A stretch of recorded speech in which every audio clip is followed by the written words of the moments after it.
Ladies and gentlemen, approaching you from the front are 4 Geminis. They are simulating a combat beach reconnaissance and assault. Presently, they are firing flares and have lit smoke markers for ease of visualization.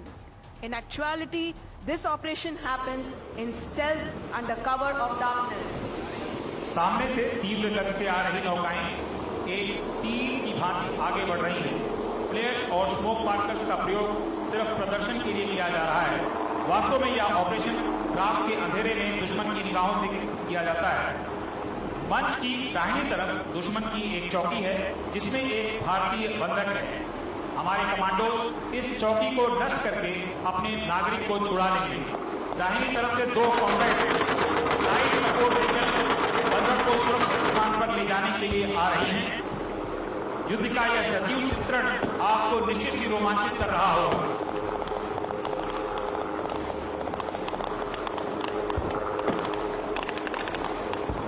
आप गोलियों की बौछार होते हुए देख रहे हैं और दूसरी तरफ आप देख रहे हैं कि नौसेना सर्च एंड रेस्क्यू का ऑपरेशन कैसे करती है। भारतीय नौसेना आक्रमण हवाई के साथ ही सागर में जीवन रक्षा के लिए भी तत्पर रहती है। मंच के सामने इस समय आप जो हेलीकॉप्टर देख रहे हैं वो एलेक्स हैं जो सर्च एंड रेस्क्यू का प्रदर्शन कर रहे हैं। परिस्थितियों को ध्यान में रखते हुए रक्षा टोकरी या रक्षा पट्टिका का प्रयोग किया जाता है।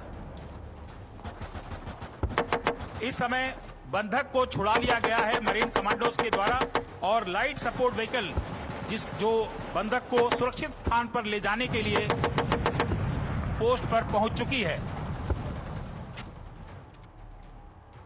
गोलियों के बौछार के बीच सीना तान कर चलने वाले इन मरीन कमांडोज के लिए एक बार जोरदार तालियां।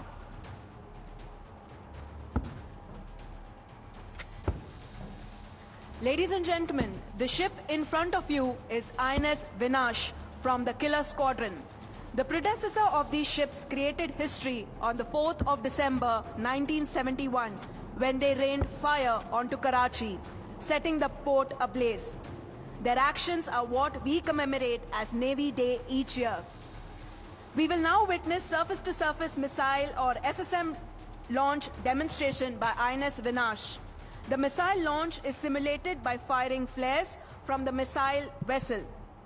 Surface-to-surface missiles are the lethal armament used by ships to neutralize enemy surface targets above the water surface and on land. देवी और सज्जनों, अब मैं आपका ध्यान मंच के ठीक सामने दाहिनी तरफ बढ़ रही युद्धपोत की तरफ आकर्षित करना चाहूंगा। यह आईएनएस विनाश है जिसके कमान कर रहे हैं लेफ्टिनेंट कमांडर आदित्य तोमर। यह युद्धपोत सतह से सतह पर मिसाइल को लॉन्च करने का प्रदर्शन कर रही है। मिसाइल लॉन्च को फ्लेयर्स दागकर इंगित किया जा रहा है। इन्हीं किलर स्क्वाड्रन के युद्धपोतों ने 4 दिसंबर 1971 को आज ही के दिन कराची पर मिसाइल दागी थी, जिससे लगी भीषण आग पाकिस्तानी 7 दिन तक बुझा नहीं पाए थे। इसके पीछे आईएनएस विपुल है जिसे कमान कर रहे हैं कमांडर भूपेंद्र सिंह। हेलीकॉप्टर युद्धपोतों को त्वरित गति से संसाधनों को पहुंचाकर समुद्र में इनकी कार्य क्षमता को मजबूती प्रदान करते हैं। यह संसाधन कोई मशीन का पुर्जा हो सकता है, दवाएं, रसद या कोई अन्य वस्तु। इसके लिए जो प्रक्रिया अपनाई जाती है उसे वर्टिकल रिप्लेनिशमेंट वर्टरेप कहते हैं। अब आप चेतक हेलीकॉप्टर को आईएनएस विपुल पर वर्टरेप करता हुआ देख सकते हैं।